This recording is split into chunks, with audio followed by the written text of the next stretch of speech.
We will define socialism as any system of institutional aggression on the free exercise of entrepreneurship. Note that the definition revolves entirely around the concept of aggression or coercion. The word coercion derives from the Latin coactio, coactionis, which meant the imposition of taxes, that is, the taking away of tax money from someone. What does tax imposition mean? Coercion, imposition, to impose. In other words, I am taking this from you, and if you refuse, I will hit you or throw you in jail. The payment of taxes is not voluntary. Taxation is an act of aggression or coercion. By coercion or aggression, we should understand any act of physical violence or threat of physical violence initiated by a human being or a group of human beings against another person or other people with one purpose: to force those who suffer the coercion to modify their behavior in terms of the desires of the one using violence, the one in power, the one who coerces, the one who assaults. So, to avoid greater evils, I am forced to do what you want, not what I want. Notice that the definition requires physical violence, or the threat of physical violence. We are not talking about an inner, ethereal, moral coercion, no matter how strong, such as the coercion of sin. I am a slave to sin. That is a metaphorical way of speaking. Of course, a drug addict or an alcoholic is, in a way, a slave to drugs or alcohol, and this is an inner problem the person will have to solve by other means. As social scientists, we are talking about a radically different reality, actual slavery. In other words, either you do this, or I will give you 100 lashes. Cha! Cha! And then the other person does what is demanded. Physical violence means what you see here. Is it okay if I touch you? It means there must be physical contact. Someone is hit, for instance, or a threat of physical contact. Maybe I take out a gun and say, your money or your life, or a big knife. Lady, either you let me rape you or I will kill you. Physical violence, or the threat of physical violence. Is that clear? If there is no use or threat of physical violence, then in economic terms, and in terms of our definition of socialism, there is no coercion. The action of inflicting physical violence on others so that they will do something against what they desire is a human action, but we could define it as the quintessential anti-human action, since human beings are characterized by our capacity to act freely, and if we cannot do so because we are being coerced, then that constitutes an anti-human action. We can all understand that violence is anti-human. Now, there are two types of aggression or coercion. There is the systematic or institutional type, and there is the asystematic or non-institutional type. This second type, asystematic or non-institutional coercion, is dispersed, arbitrary, and difficult to predict. It is the coercion used by a criminal, for instance. You are walking down the street, and you have bad luck, and you are mugged or raped. It can cost you your life, but such events are isolated and not organized. In fact, we will see that the market develops its own mechanisms to prevent, defend against, stop, and punish asystematic or non-institutional coercion. In any case, a distinction is rarely drawn between this type of coercion and the other type, which we will call systematic or institutional coercion. What is systematic or institutional coercion? This type is much more serious. It is state coercion. This is the coercion that gives rise to our definition of socialism. This type is characterized by its highly predictable, repetitive, methodical, and organized nature. This is coercion which is organized from above, or systematic, and institutionalized, and it leaves practically no possibility of escaping it. To give you an idea, asystematic aggression or coercion is applied by criminals. I have a stroke of bad luck. Your money or your life. Or I am raped. As for systematic, repetitive, organized coercion, think of an army of Nazis who dominate by force. I say this because these are two extremes, and I want you to visualize the difference between asystematic and systematic, organized, repetitive coercion or aggression. Though there will be differences in degrees, the type which underlies the definition I am going to give of socialism is the repetitive, organized, institutional type. Every entrepreneurial act consists of the discovery of a profit opportunity which had gone unnoticed before. And when an entrepreneur discovers, for instance, that a certain actor in the market is misusing a resource he places no value on, and that this is precisely the resource another actor in the market very urgently needs to complete the action project which will permit her to achieve the ends she so values, when this circumstance exists, there is a social maladjustment. One person is misusing a resource another person needs. They do not know each other, but there is an entrepreneur who notices the maladjustment. Every maladjustment manifests itself as a latent profit opportunity to be discovered by an entrepreneur. The first to discover and take advantage of it obtains a pure entrepreneurial profit. So the entrepreneurial light bulb goes on for me. I have a realization. And what do? I buy low here from the actor who misuses or places no value on the resource, and I sell high there to the actor who places a high value on it and needs it so urgently. I do them both a favor. The actor who considered the resource useless and even a nuisance sees now that it has a price and can be sold, and he starts to save it. Likewise, the actor who was frustrated by the inability to achieve her end due to a lack of this resource finds it available, since I can provide her with it. I buy for 3 and sell for 10. I make an entrepreneurial profit of 7. And what is more, everyone involved comes out ahead. The important point is that the entrepreneurial act produces 3 essential effects. First, the creation of information. I depict this as a light bulb that goes on over the head of the entrepreneur. This effect consists of realizing something we had previously failed to notice. We see a maladjustment, discoordination. We notice that one actor is squandering something another needs. When I make this discovery, information I did not have before appears in my mind, and therefore the entrepreneurial act is markedly creative. But the creation of information is not the only effect. There is also a transmission of information. To transmit something to someone is to cause that person to discover in his mind part of the information which I have previously discovered or created in mine. When I discover that profit opportunity, I act entrepreneurially to take advantage of it, and I buy low and sell high. When I approach the actor who has been misusing the resource, and I offer to buy it from him, I am transmitting to him the message, listen, there is a new demand for that resource. And when I sell it at a higher price to the actor who so urgently needs it, I am transmitting to her the message, go ahead, continue with your project. Do not be frustrated. You can culminate your action plan because the resource you lacked is available. I am offering it to you. I transmit information. Furthermore, in the market, information is transmitted very efficiently and concisely, because the vast majority of such transactions are reflected in market prices. A market price is the historical ratio of exchange at which a deal is made or closed.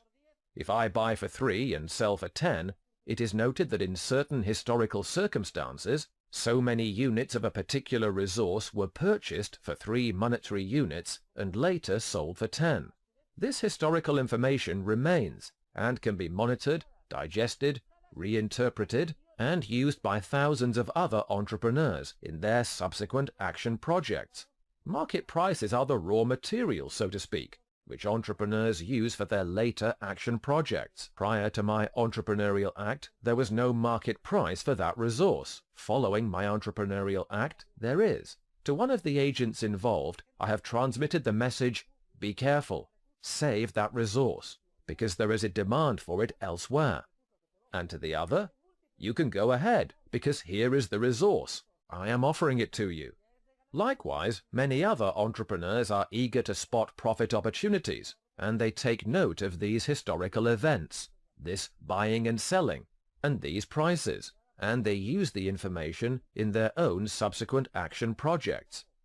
We could say that the information I create as an entrepreneur is transmitted in successive waves throughout the market, in a highly efficient and concise manner, via the data that are market prices. And when any of us embarks on an entrepreneurial project, when we draw up a budget, plan our actions, and do our calculations, one of the basic items we consider is the market price. If I have to rent an office, I find out how much it costs in this neighborhood to rent an office that has the characteristics and more or less the amount of floor space I need. If I think I need a secretary or some other kind of worker, I find out what the normal market wages are. I am actually focusing on historical data, though this data may come from the recent past, yesterday, last week, a month ago, or from a friend or acquaintance. But as a result, information is transmitted which I reuse and recombine in my future action projects. So, the second essential effect of the entrepreneurial act is the transmission of information, and it influences not only those directly involved in the entrepreneurial act, but also a myriad of other economic agents who monitor prices, bear them in mind, and use them for their future actions. Every entrepreneurial act produces a third essential effect as well, and that consists of coordination or adjustment. As a result of the entrepreneurial act, two people who had been acting without the other's knowledge, that is, in a completely maladjusted or discoordinated manner from a social standpoint, learn motu proprio, which is the best way possible to learn, since they believe they are pursuing their own ends. They both learn to discipline their behavior in terms of the needs of the other. Indeed, the economic agent who does not value the resource and misuses and squanders it basically feels like he has won the lottery when I approach him and offer to buy it from him. Each of us learns to discipline his behavior in terms of the needs of others. And we do this not because some dictator or government department has issued a command and ordered us to do it. We do it because it is in our own interest, because we receive a market price. The third effect of the entrepreneurial act, coordination and adjustment, is what explains the existence of society understood as a social process of coordination. And from the time we get up in the morning until the time we go to bed at night, we are all disciplining our behavior in terms of others' needs. Thanks to the milkman, we have milk at home, and we can have breakfast. Thanks to the newspaper deliverer, we can read the papers. Thanks to others, we can get dressed and travel to school. All of our needs are satisfied thanks precisely to this third effect of the entrepreneurial act, coordination. Therefore, it should now be obvious to us that if, in any area of social life, human beings are prevented by force from making free exchanges through our entrepreneurial alertness, then none of these three effects will appear. Since I cannot act, because I am prevented by force from acting, for instance in the capital goods sector, because these goods are publicly owned, there is no stock market. I cannot buy them. Private companies are prohibited. Buying or selling a machine is forbidden, etc. What happens? Information is not created, because I am prevented by force from acting in that sector. Information is not transmitted, and the effect of coordination or adjustment does not appear. Ultimately, this is the essential idea behind the theorem of the impossibility of socialism. Does this mean socialists are visionaries who seek to generate disorder, chaos, and violence in society? No. What socialists say is that the systematic exercise of coercion from above by a governing body will make it possible to coordinate society much more successfully than if coordination is spontaneously driven by entrepreneurship in a free market. With this in mind, we are now ready to redefine the concept of socialism as any systematic or institutional coercion or aggression which restricts the free exercise of entrepreneurship in a certain social sphere, and which is exercised by a governing body responsible for the necessary tasks of social coordination in this area. In other words, it is assumed that this hierarchically superior body that organizes society is going to be in charge of deliberately coordinating the maladjusted behaviors of the ordinary human beings who take part in the social process. Therefore, we must ask the following important scientific question. Is it possible to coordinate society from above based on coercive demands? Please turn to page 52 of my book, Socialism, Economic Calculation and Entrepreneurship. Starting on this page, I show that in scientific terms, it is impossible to organize and coordinate society from above, based on coercive demands. And here I would like you all to remember our definition of command from the other day, when we contrasted commands with laws, and we considered the ramifications of both. A command is any specific instruction or rule which has an explicit content, and which, regardless of its formal legal appearance, forbids, orders, or compels people to carry out certain actions under particular circumstances. The ideal of socialism is as follows. Instead of allowing us to freely and spontaneously buy and sell depending on the profit opportunities we detect, each of us is required to stand still and wait to be told from above what to do. And once we are told what to do, we have to do it, because we are forced to. The question we must ask is, can this command and control approach, along with the use of violence, possibly permit the coordination of society? Is such a thing possible or not? Well, the conclusion we are going to reach, and I will explain it in detail now, is that regardless of emotional considerations, regardless of political passion, which is irrelevant, regardless of whether we are dealing with right-wing or left-wing socialism, socialism is simply an intellectual error, a scientific error. It is theoretically impossible for the agency in charge of exercising institutional aggression to gather the information and acquire the first-hand knowledge it would need to give a coordinating quality to its commands. Note that I am explaining the theoretical and scientific impossibility of socialism, and my argument rests on the fact that the agencies in charge of exercising coercion cannot possibly. And even if the authorities were endowed with the greatest virtues you can imagine, even if they were saintly men and women, such as Mother Teresa of Calcutta, that would not matter. If a saintly person were in power, and not a Stalin or a Hitler, the saint would still cause chaos in society. Why? Because it would be impossible for her to obtain the first-hand information necessary to issue commands capable of coordinating society. This is an epistemological explanation, so to speak, of the impossibility of socialism, and it is based on the fact that the person in charge cannot possibly acquire the knowledge he would need to incorporate into the commands he plans to forcibly impose on those under him, so that by obeying him, those under him can harmoniously organize and coordinate the social process. We will explain from two different standpoints the reason for this impossibility. First, from the standpoint of the coerced human beings who make up society, and second, from the standpoint of those who coerce them, that is, the dictators, the rulers who are above society, and impose commands on those below them. And in this sense, whether or not they have been elected democratically is irrelevant. Please turn to page 54 of my book, Socialism, Economic Calculation and Entrepreneurship. We will begin by examining the problem from the viewpoint of the ordinary human beings who make up the social process.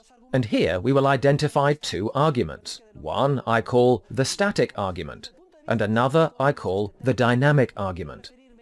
From the static point of view, actually I do not really like this term. I am simply distinguishing between interrelated arguments and realities for explanatory or teaching purposes, to make the arguments as clear as possible, and to help you understand them better.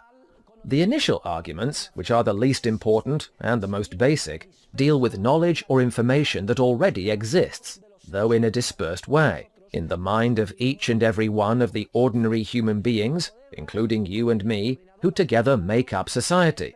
Well, in order to issue coordinating commands, it is essential that the one in charge somehow be able to digest, understand, grasp all the bits of information found in the minds of this man, this lady, etc. Imagine it were possible to build a huge machine, a huge computer, and someone put a helmet on you and ran a cable to the computer, and suddenly, zap! The authority knew everything you knew. And then, imagine he turned to the next person, zap, and then the next, and that he obtained all the information possessed by the 7 billion human beings in the world. And imagine he were capable of digesting it all. Well, obviously this is nonsense. So, the first argument, which is the least important, the least significant, concerning the impossibility of socialism, is that the total volume of practical information available to ordinary human beings is so enormous that no governing body could ever conceivably possess it in a centralized manner. But this argument regarding the volume is the least important, and is not the only argument. After all, someone could say, "But Professor Huerta de Soto, there have been tremendous advancements in computer development. Every 2 years, storage capacity doubles." Who knows? Maybe a century from now, it will be possible to put a helmet on someone's head and absorb all the information, and in real time. It is one thing to say that this is not practical or conceivable now, and it is quite another thing to say that it is a logical, scientific impossibility. To this, I would reply that there is a second and far more important argument, which deals with the type of information human beings, that is, you and I, generate when we act entrepreneurially, when we adopt any action process in society. Such information is basically subjective, practical, dispersed, and inarticulate. It is essentially information which cannot be formally articulated. It is know-how. It is knowledge of how to do something. But we are unable to state in an explicit, formalized manner what this knowledge consists of. To give you an idea, the sort of information entrepreneurs generate when they act is like the information in the mind of a cyclist who develops the habit of keeping his balance on his bicycle. I remember that as a child I had a bike with training wheels, and at the top of a hill in El Escorial de Ebayo, someone took the wheels off, and my sister pushed me down the hill. Well, I more or less kept my balance for a few meters, but then I had a nasty fall, and I ran home crying, "Mama, Mama," with my foot all bloody. That was my first try, but there was a second, and then a third, and finally I somehow developed a sense of balance. Do you think Induran is capable of explicitly stating in a formalized way the laws of mathematical physics that permit him to keep his balance and not fall when he rides his bike? No.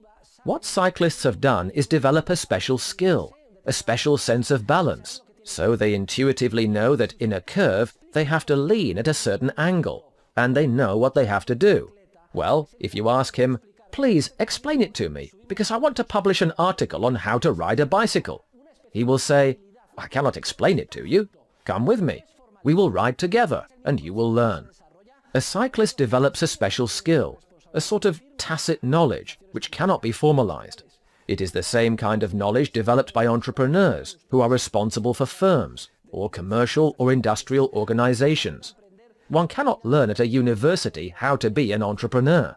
Do not believe it, even if you are studying for a degree in business administration and management. All you can learn here are certain, not very important skills related to accounting, or perhaps finance, etc. But you do not know anything yet. It is only on the job that you can learn to be an entrepreneur. That is, you learn by running a company and putting your money on the line. So, until you start working, you will not learn anything. The vast majority of entrepreneurial knowledge, which is the most important to achieving success in our lives, is knowledge which is tacit, exclusive and dispersed, and which cannot be formalized. And if it cannot be formalized, if it cannot be written down, then it cannot possibly be transmitted. A farmer who has spent many years in his fields knows intuitively, depending on how the day dawns and what the weather is like, whether he should or should not harvest, plant, fumigate, or fertilize. But what he cannot do is transmit that knowledge by sending an email to the Ministry of Agriculture, which would receive emails from everyone and would enter their contents into a computer, calculate the optimal result, and impose it by force, telling people, "You do this, that, and the other thing." That is absurd, because the information cannot be formally articulated, and thus it cannot be transmitted.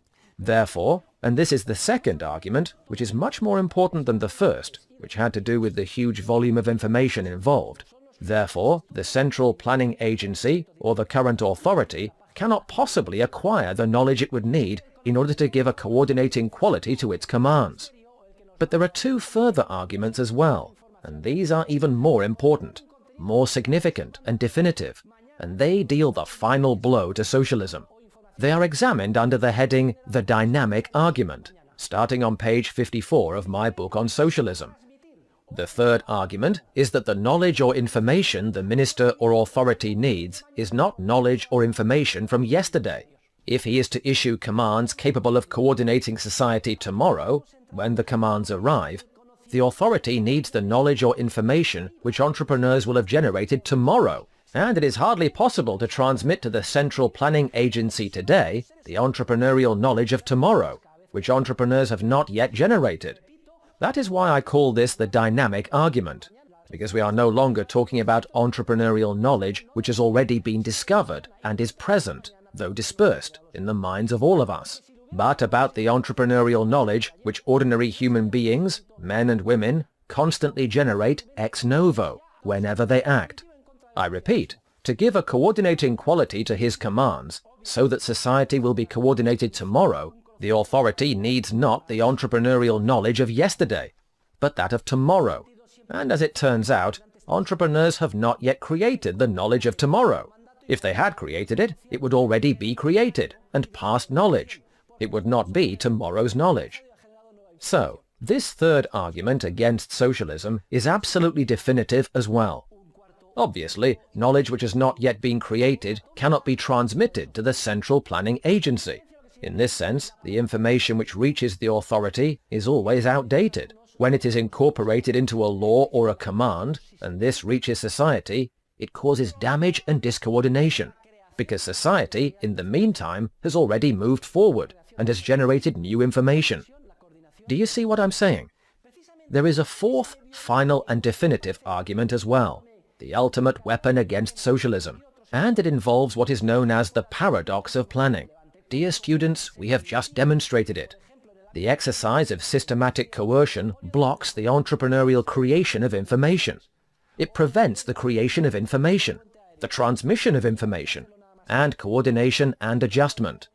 When violence is used against me in any area, thus preventing me from making voluntary exchanges with any other human being, this keeps me from discovering crucial information, because I am prevented from doing so.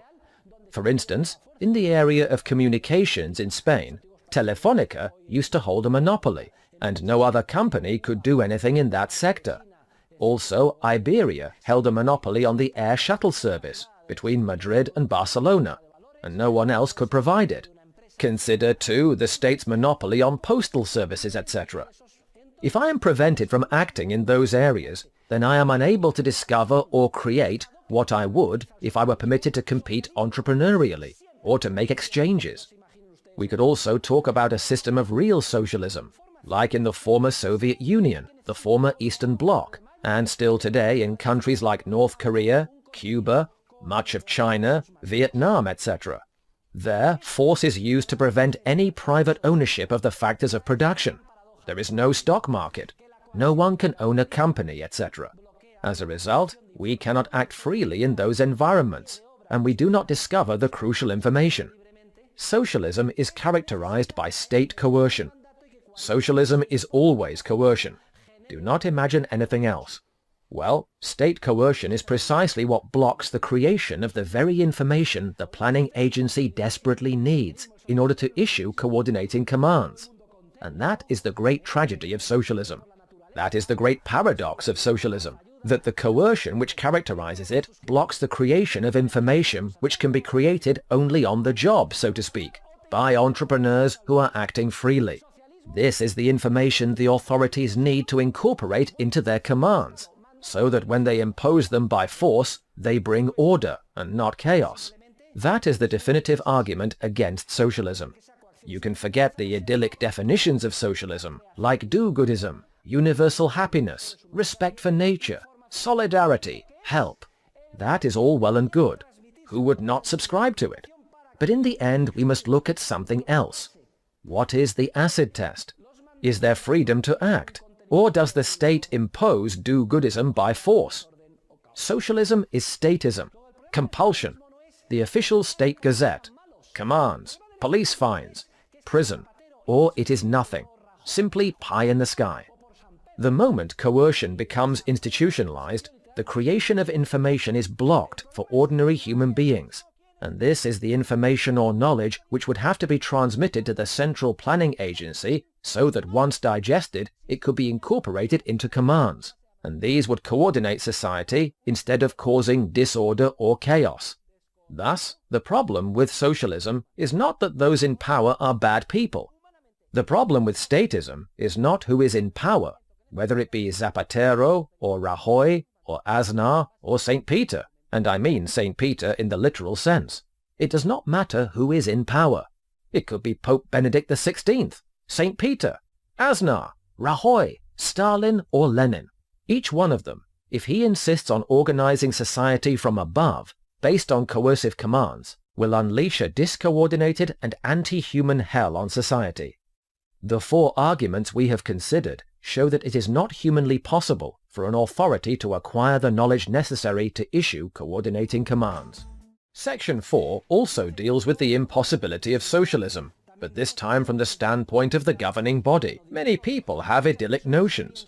They think that if the authorities were extremely good people, then the problem of socialism would be solved. Some people have gone so far as to say that if the authority were omniscient, listen, for the sake of argument, we might concede that the authorities are the most virtuous people humanly imaginable, the wisest, the most experienced, the most knowledgeable, the best. But what we cannot do, because it would be ridiculous, is to think of them as omniscient gods. Of course, God himself can organize society from above, based on coercive commands, assuming he exists. People of faith see him as an infinitely wise and omnipotent person. But we are speaking in human terms. There is no human being, nor any group of human beings, no matter how wise, virtuous and good, who can resolve the problems socialism poses, not even if we accept, for the sake of argument, that those in power are always the best people. And this is important, because you are young people with interests, and you are going to take part in political struggles.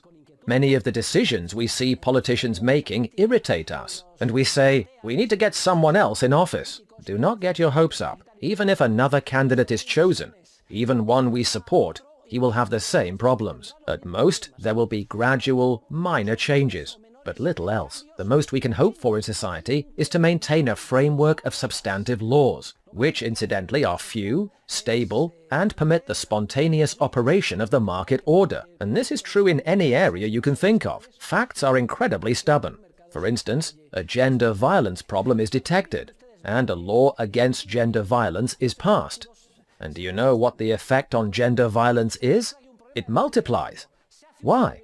Well then, let us have more laws, more intervention, more failure. A drug problem is detected, and people say, let us wage war on drugs, more police, more resources, and so on. The problems multiply, and that happens in every sphere. Why do you think that is? Well, to find an explanation for this type of phenomenon, we must consider its theoretical scientific roots.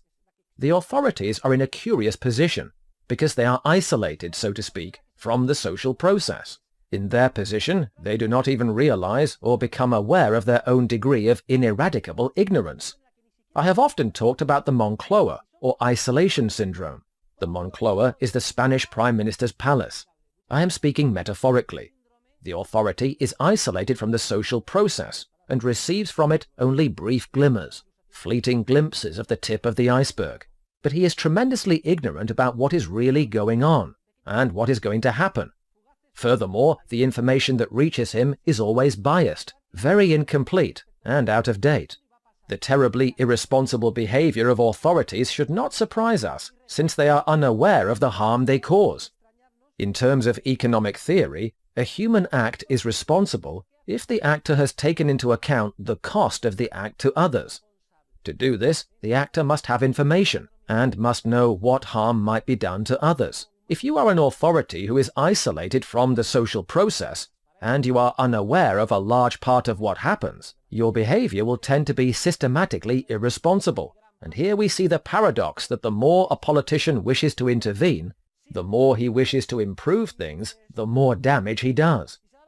In my book on socialism, I provide several illustrations of this phenomenon or syndrome. The Count Duke of Olivares suffered from it. He was a man of extraordinary enthusiasm and vigor, and he had the most honest intentions imaginable. He devoted himself entirely, 24 hours a day, to saving Spain and solving all of the problems. And yet, he destroyed the country. Why? Because he wanted to do everything from above, impose decisions by force, and monitor it all personally. Here we see the isolation syndrome, the paradox of good intentions, and the irresponsibility of an authority.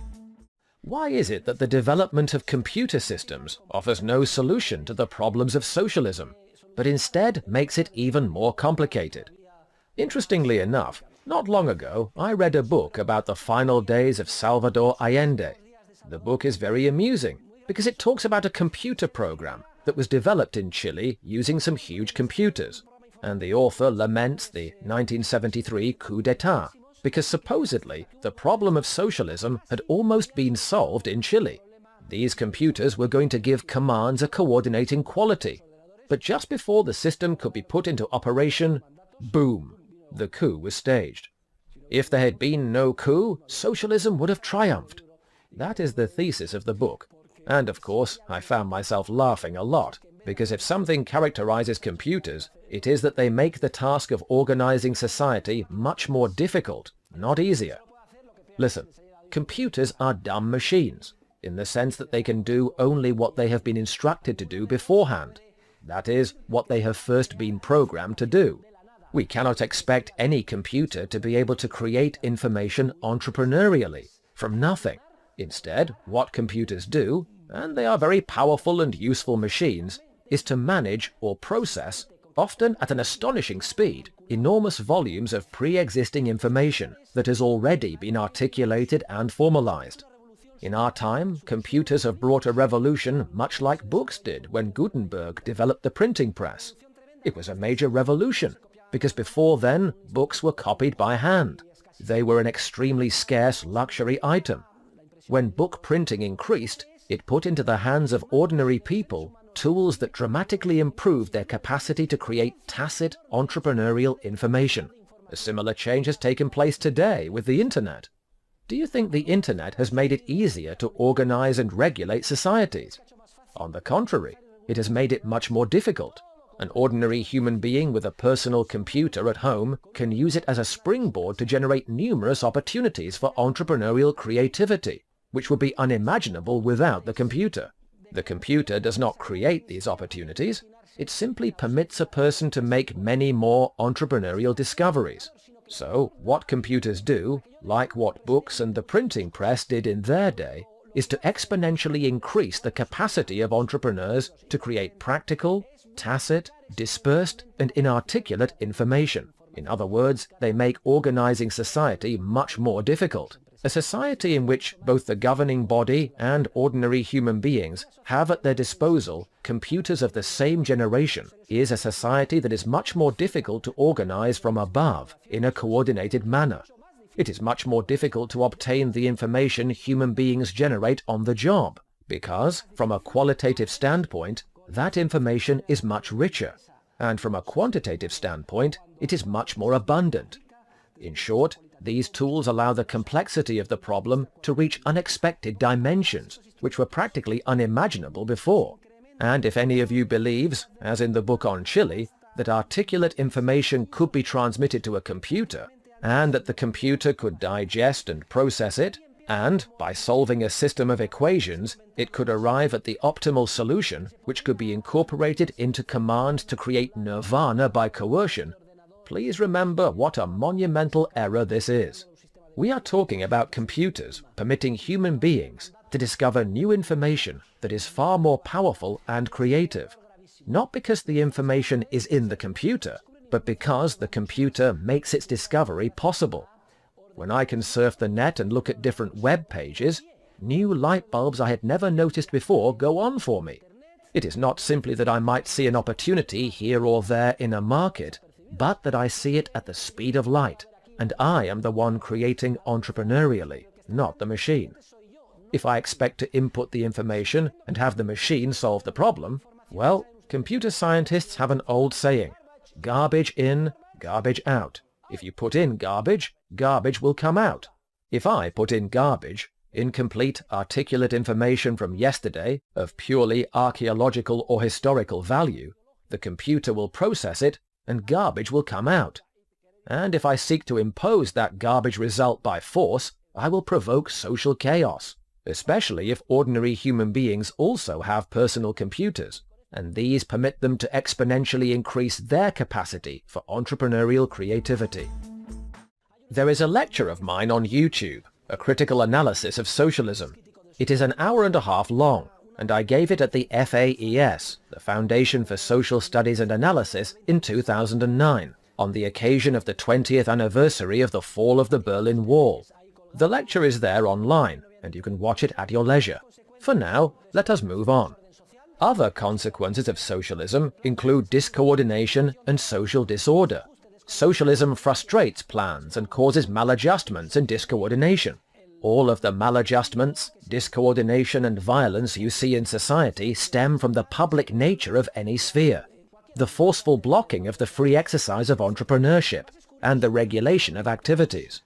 This is true of any sphere, the labor market for instance. Furthermore, and curiously enough, the chaos caused by socialism usually provides socialists with an excuse to say, "Hey, this shows that the market does not work. More intervention." Thus, there is a snowball effect. I intervene, chaos results. And then I say, "There is chaos here. Obviously, we need more intervention." And the citizens, "Bah, bah," reply, "Of course, you fix it." More intervention follows, and more chaos. This happens again and again, in a process of totalitarian growth. It is totalitarian in the sense that political authorities seek to take over all aspects of society, a typical feature of socialism. The authorities strive to control and organize everything, and to infuse their ideas into society. Among other effects is the inhibition of entrepreneurial creativity. The socialist system blocks innovation. It blocks cultural creativity, and we all know that pompous ministries are created. The Ministry of Culture, for example. Can you believe that? What does Ministry of Culture even mean? What is the political criterion for giving a grant to a painter, an artist, a Van Gogh, a Cervantes, or a film director? The people awarding the grants may find the movies impressive, but those of us who go to see them, if the movies were so good, there would be no need to subsidize them. Anyway, if anything characterizes cultural activities, it is that we must pursue them in a context of liberty. We have to follow our human creativity down paths we cannot yet even imagine. How is someone going to successfully organize that from above? The Ministry for Innovation and Development is another example, and the High Council for Scientific Research. Blah! What a mouthful. Development. Research. The problem is solved. Spain, the leading country in innovation. We need only spend billions of euros and grant subsidies, and we will innovate more than anybody. Do you think anything positive will come from that?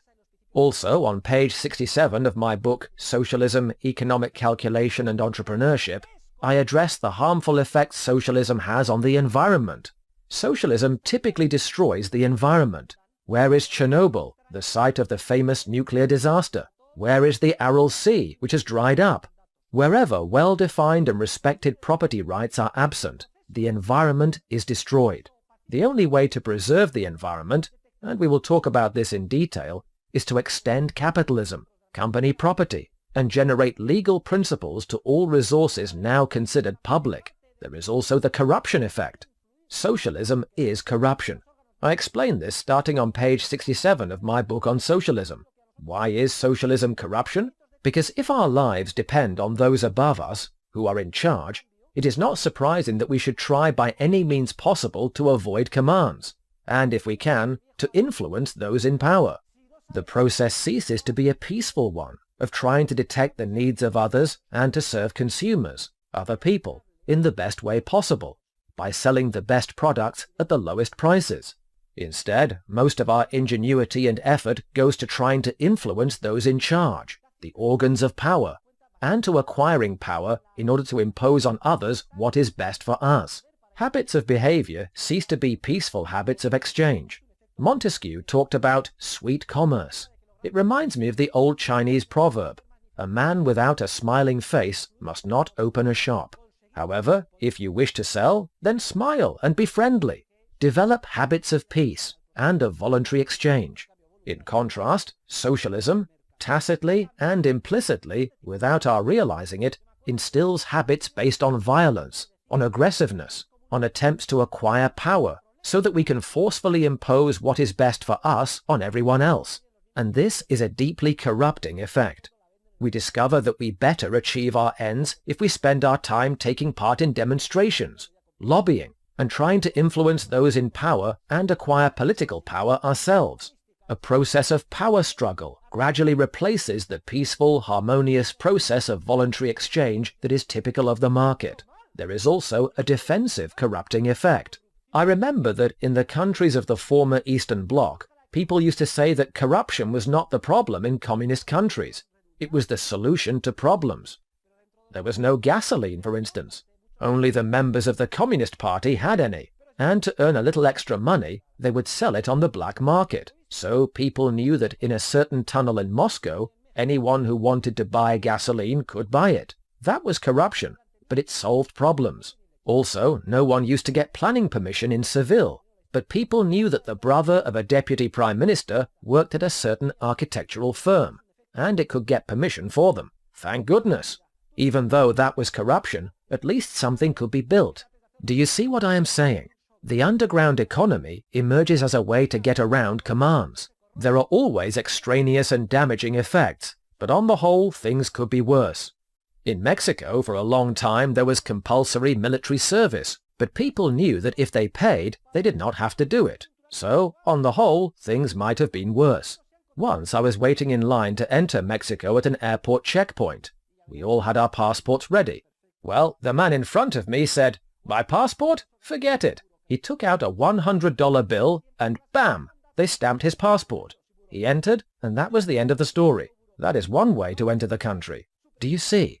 The underground economy is another typical corrupting effect of socialism. When your entire life, your life's destiny, depends on the one in power, you will almost invariably try to do whatever is possible to influence that person in one way or another. Politicians themselves also become corrupt. Their main goal is to stay in power. They care only about the next election. A long-term vision is out of the question. They buy votes with whatever arguments they can to secure a temporary majority that can keep them in power, even with contradictory effects. And I do not need to dwell on this. Pick up a newspaper and read, and you will find the perfect illustration of what we are talking about. Corruption is also present in bureaucratic agencies. The authorities always channel their commands through civil servants and bureaucrats. And what do civil servants and bureaucrats want? To increase their prestige, to receive a higher salary, to rise in the official hierarchy, and to have more employees under them. All of that. They want to justify their presence. So they claim that a Ministry of Women's Affairs is essential, and that we must help or create an agency to combat, you name it. Everything is always essential. Has there ever been a case in history of a civil servant who has stood up and said, "Ladies and gentlemen, after analyzing the objectives of my agency, we have reached the conclusion that the costs we are generating exceed the good we are doing. Therefore, I have asked my minister to dissolve our agency, and let us all go." Has that ever happened in society? Never. No matter how irrelevant his function is, a civil servant will always say that it is essential, that he is limited by the budget, that he lacks sufficient resources, and that he needs more and more and more. Are civil servants evil? Are they wicked? Are they demons? No. Civil servants are just like you and me. We are just alike. It is simply that in a context of bureaucratic coercion, incentives inevitably lead them to act in that way. If you were taken out of a private company and placed in a ministry, or here in the secretary's office at this university, your role would change radically. Do not imagine that you would go on acting in the same way. In a private company, you are risking your money. You have a profit and loss account. Your decisions will determine whether you succeed or fail. As soon as a person becomes a civil servant, it is all the same to him, naturally. He has a set of regulations, and what he wants is to be promoted and to finish work as soon as possible, so he can close the window and say, "Come back tomorrow." So, the pompous overextension of bureaucratic agencies, a lag in economic, technological and cultural development, and the underground or irregular economy are all typical. Finally, we come to the last consequence, which is the most serious, and I mentioned it yesterday. It is socialism's corruption of the concept of justice. Remember, The traditional concept of justice is corrupted and replaced with a concept of social justice, in which the final results of the process at any arbitrarily chosen moment are judged more or less emotionally, whether the participants in the process have behaved justly or unjustly. And if I do not like it, for example, if there are a few rich people with a lot of money and many poor people, then we will redistribute the wealth by force. In other words, take from some to give to others. That is the most severe corruption conceivable. An erroneous concept of justice is used as a pretext for attempts to justify the greatest of injustices, violence and systematic coercion. And most curiously, the citizens all fall for it. Imagine I asked you democratically, demos, the people, kratos, absolute power. Okay, let us take a vote. Who is in favor of having his salary doubled? What do you think the result of the voting would be? In favor. Unanimously. Who is in favor of 2 months of annual vacation time? Come to think of it, why 2 months? Why not 3 months? 4, 6, 10, 11 months, the whole year on vacation. Demos kratos. Are the people not the absolute power? Who can stop us? 4 millionaires? Come on, we will take the money. That way we can spend all year on vacation. Why did this never occur to us before?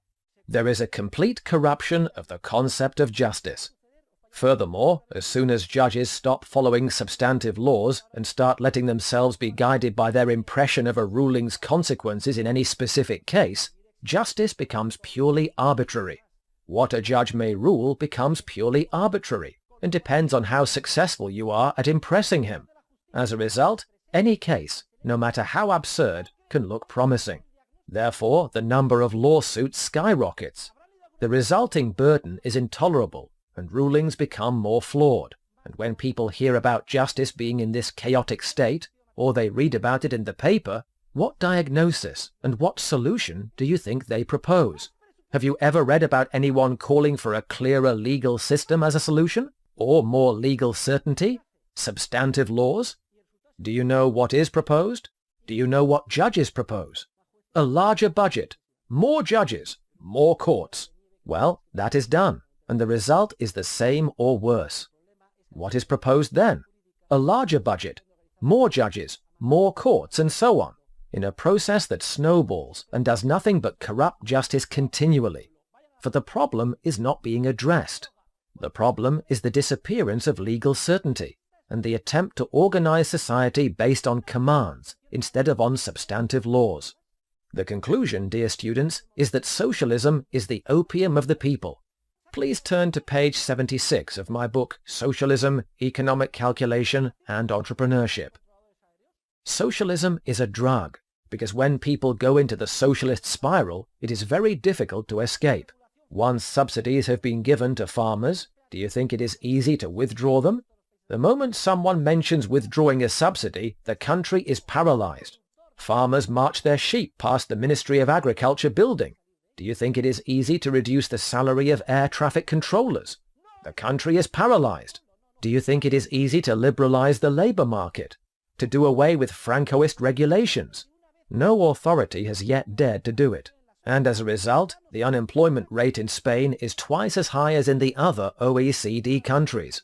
No one dares. This is the corrupting effect of the drug of socialism, and dependence on it is as hard or impossible to break as dependence on any other drug. Socialism is the true opium of the people. Religion is not the opium of the people. No, socialism and statism are very clearly the opium of the people, in the sense that once they begin to play their evil role in society, we stop being even aware of what we are not creating in the coercive institutional environment in which we are immersed. And socialism, like any drug, causes addiction. It causes rigidity. It tends to justify larger and larger doses of coercion.